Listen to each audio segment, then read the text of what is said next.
السلام علیکم ګرانو کتونکو، امیدوارم چې ټول روغ جوړ یاستئ. ملګرو، په افغانستان کې یو ځوان داسې تیاری جوړه کړې ده.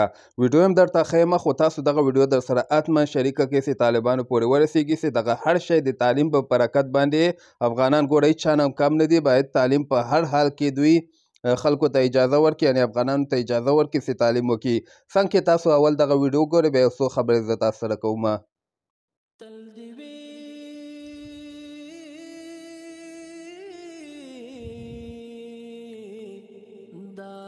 ماشاءالله تاسو ته به ښکاري ملګرو. ګوره ښه ده، بیا دا تیاره د الوزیم، ښه ګوره دا تیاره الوزیم.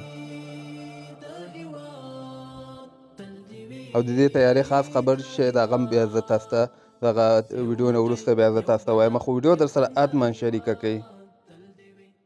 این یکی از طیاره هایی است که تیم ما ساخته، دیگه قابلیت پرواز را دارد و میتونه تا ساحه 2 کیلومتر پرواز کنه. دیگه فعلا که برش کدام ماشاءالله دی لکه چې په فارسي کې خبرې کوي، نو زه تاسو ته بیا ویډیو نه وروسته وایم چې د ده مقصد چی شی و. چند قسمت داره که بالهایش است و خود بدن است و دو معقبیش است و این قسمت ها موتورهای برشلس داره که به حرکت میارشه و دیگه در این دو قسمت الرون داره که همراه از او کاتش میشه و در آخر خود الیویتور داره که همراه از او هم پایین بالا کنترلش میشه و در مجموعی کنترل از راه دور میباشه که توسط ریموت ما را کنترل میکنه. نو ملګرو، تاسو به دغه ویډیو کتلی، دغه خیر ویډیو غټه وله، خو ما هغه یو څو کلیپونه تاسو سره دلته شریک کړل. داسې کوم ده په افغانستان کې یو ځوان داسې تیاری جوړه کړې ده. ګوره دا داسې تیاری جوړه کړې ده چې دا په ریموټ باندې کنټرولېږي، یعنې د سره لاس کې چې کوم نو دا ریموټ د تیاره الوزي، دې کې ته کامره هم لګولی سي، یعنې یو قسمه پخوا کامرې راوتلې دي، هغه ورته ویلل کېږي، داسې ښه نوم ورته اخلي، پاس جین هغه ریکارډینګ کوي. دا هلته هم په کار باندې راځي او نور هم دا ډېر زیات په کار باندې راځي. ګوره د دې شي ډیمانډ ډېر زیات ده، د دغسې شیانو ډیمانډ ډېر زیات ده. په افغانستان کې که همدغسې تیارې هم دوی جوړې کړي، خارجي ملکونو باندې خرڅ کړي، همدغه پیسې هم د افغانستان بس دي.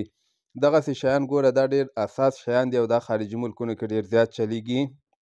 او دا وګوره افغانستان ځوان، ګوره افغانستان یو داسې ملک داسې وسایل هم پکې نسته دي، خلکو کې استعداد شته، افغانانو کې ماشاءالله ډېر استعداد شته، ډېر زر زده کړه هم کوي. هر شي ته تاسو وګورئ د افغانستان ډېر زر زده کړه هم کوي، خو دلته مشکل څه ده چې تعلیم ده. تعلیم که افغانستان کې طالبانو باندې موږ غږ کوو، ویډیو در سره حتما شریکه کړئ چې دوی په دې باندې د دوی سر خلاص شي. تعلیم نه بغیر نن سبا د دنیا بیخي پرمختګ کړی د افغانستان هم ګوره پرمختګ کولی شي.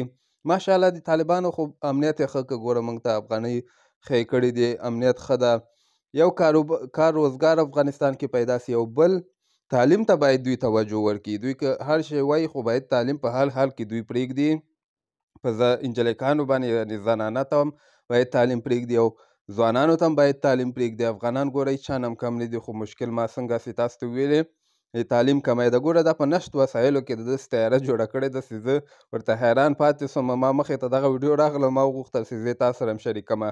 نو تاسو هم را سره خپل نظر په کمنټ کې شریکولی سئ. دغه فیسبوک پیج هم در سره فالو کولی سئ او نور ښه وخت ولرئ.